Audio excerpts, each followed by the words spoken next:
कहते हैं ना, दुश्मन का दुश्मन दोस्त बन जाता है।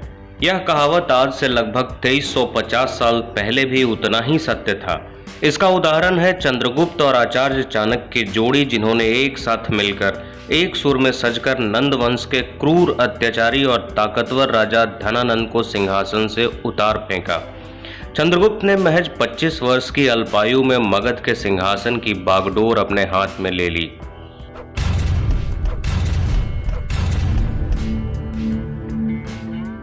चंद्रगुप्त मौर्य और धनानंद के साथ हुए युद्ध ने देश के इतिहास को बदलकर रख दिया।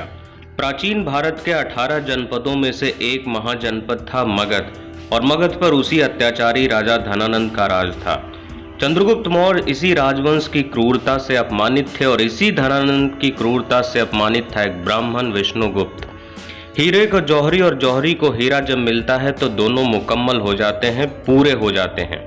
ऐसा ही हुआ चाणक्य, जिस वीर योद्धा की तलाश कर रहे थे वह चंद्रगुप्त मौर्य पर जाकर ठहर गए। चाणक्य ने शस्त्र, शास्त्र और राजनीतिक हर तरह की विद्या में चंद्रगुप्त को निपुण बनाया।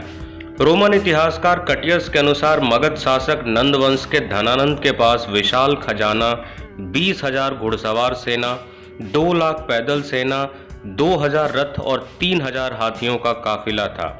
चंद्रगुप्त और चाणक्य को इस बड़ी लड़ाई को जीतने के लिए बड़ी लंबी तैयारी से गुजरना पड़ा, तब जाकर यह संभव हो पाया। जब इन दोनों ने मिलकर नंदवंश के विनाश की नींव रखी थी, शुरुआत के दिनों में ये तक्षशिला गए थे। यहाँ इनका संपर्क यूनानियों से हुआ, जिन्हें सिकंदर ने राज करने के लिए नियुक्त किया था। असल में सिकंदर ने 327 ईसा पूर्व में भारत पर आक्रमण किया, और इसके बाद उत्तर पश्चिम का अधिकांश भाग राजनीतिक उथल पुथल और अराजकता के शिकार के दौर से गुजर रहा था।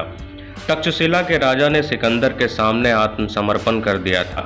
चंद्रगुप्त और चाणक्य ने लोगों के मन में राष्ट्रीय भावना जागृत कर विदेशी शासन के विरुद्ध खड़ा होने के लिए प्रेरित किया, और अपने सैन्य संगठन तैयार करने में जुट गए।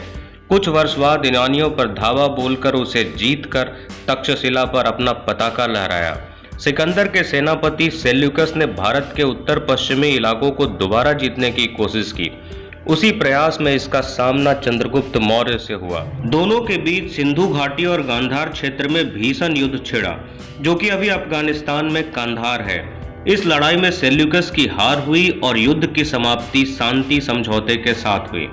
चूंकि सेल्यूकस सिकंदर का ही सेनापति था, इसलिए आमतौर पर लोग इसे चंद्रगुप्त मौर्य और सिकंदर की लड़ाई के रूप में बात करते हैं। मौर्य साम्राज्य के सिंहासन पर बैठने के बाद इन्होंने पंजाब को भी यूनानियों के चंगुल से मुक्त कराया। चंद्रगुप्त मौर्य, जिन्होंने अपनी वीरता से असंभव को भी संभव कर दिया, एक ऐसे शासक थे जो पूरे भारत को एकजुट और एकीकृत करने में सफल रहे। इससे पहले भारत बिखरा हुआ था। छोटे छोटे शासक अलग अलग शासन की बागडोर थामे थे। चंद्रगुप्त मौर्य ने कश्मीर से लेकर डेक्कन तक और पूरब के असम से लेकर अफगानिस्तान तक साम्राज्य विस्तार किया। चंद्रगुप्त के बचपन के बारे में जो कुछ भी कहा सुना जाता है, वह वास्तविक के बजाय लोक कथाओं से अधिक ताल्लुक रखता है। इनका एकमात्र शिलालेख जूनागढ़ शिलालेख है। लोग अपने अपने तरीके से इनके बारे में अलग अलग बातें करते हैं। हाँ, मगर चंद्रगुप्त मौर्य में महत्वाकांक्षा, कौशल और आत्मविश्वास तीनों का समागम था, और अपने अधिकार और ताज हासिल करने के तरीके और साधनों की तलाश थी, जो आचार्य चाणक्य पे आके ठहर गई।